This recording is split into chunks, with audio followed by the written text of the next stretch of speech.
Hello, good day everyone. I am Professor Hans and I am here to teach you various of lessons na kailangan mong matutunan.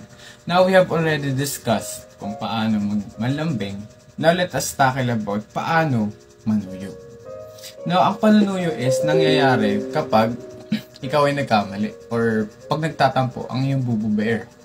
Ngayon, Prof, paano pag hindi ako marunong? Ito yung dapat mong gawin.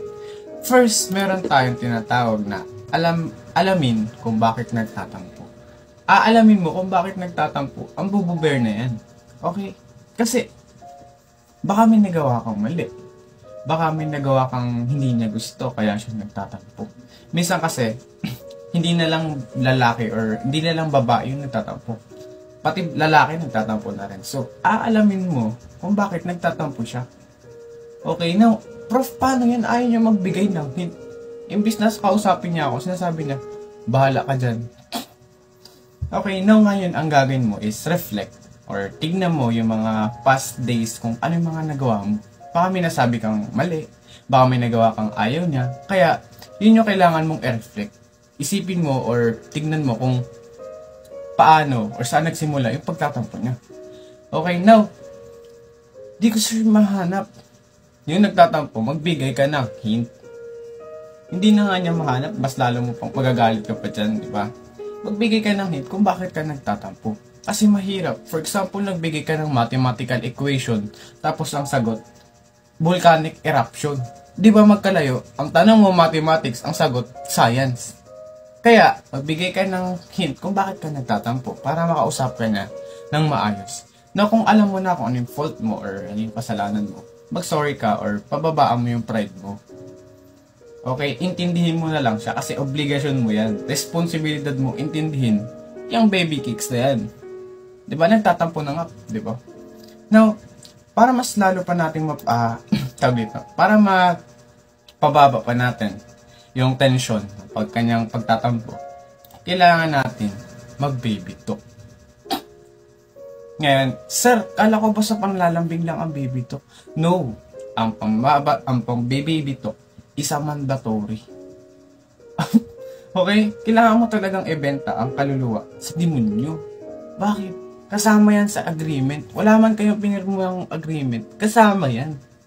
Responsibilidad mo, pasayahin ang mahal mo sa buhay.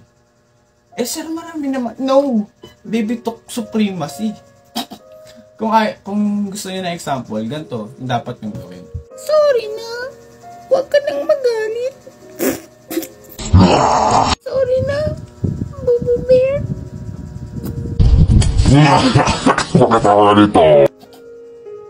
So, ayan, alam niyo na kung paano mag-ano. Siyempre, pag nag-baby talk ko niyan, mapapasaya mo siya. Eh di may chance ka na hindi na siya magtampo. No, sir, ayaw pa rin niya. Nag-baby talk na ako, sir. Ang dami ko nang pagbebenta ng kaluluwa. Ubus na ang kaluluwa ko kakabenta.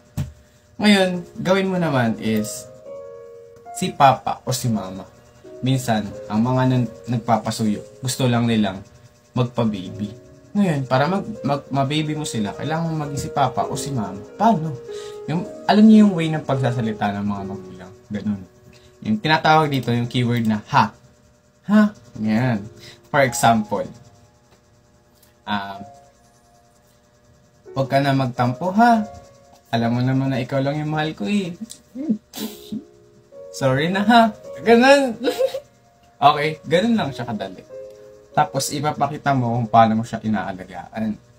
Oo na, di na ako magaganto. Lagi mo aalagaan yung sarili mo ha.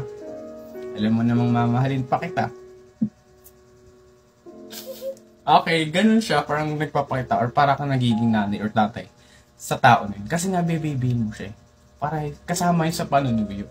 Okay, now let's proceed. Kung ayaw niya pa din, ayaw pa rin. Sir, nag-baby talk nga ako, naging nanay, naging tatay na ako. Ayaw pa din.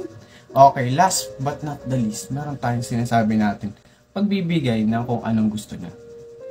Or baka may gusto siya kaya siya nagtatampo. For example, nakalimutan mo bigyan siya ng ganito, with honor siya. Or for example, may nagawa siyang kailangan bigyan ng reward. Na hindi lahat ng reward is material. Okay?